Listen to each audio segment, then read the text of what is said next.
नमस्ते दोस्तों, आप सबका मेरे YouTube चैनल में बहुत बहुत स्वागत है। मैं एक सोहर गीत सुनाने जा रही हूँ। जैसे लगे कमेंट करके जरूर बताना।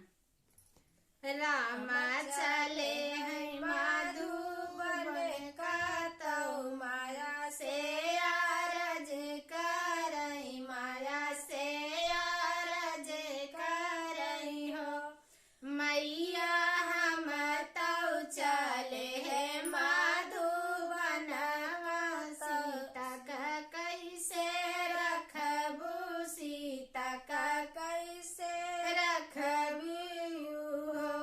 आंगन में कुइया खोदऊ भाई, सीता का ना हुआ भाई, सीता का ना हुआ भाई हो। बेटा खाड़ा चिरऊ जी कई भोजन, हृदय बीचे रखबई, हृदय बीचे रखबई हो। बेटा खाड़ी चिरऊ जी कई भोजन, हृदय बीचे रखबई, हृदय बीचे रखबई हो। मचिया बैठी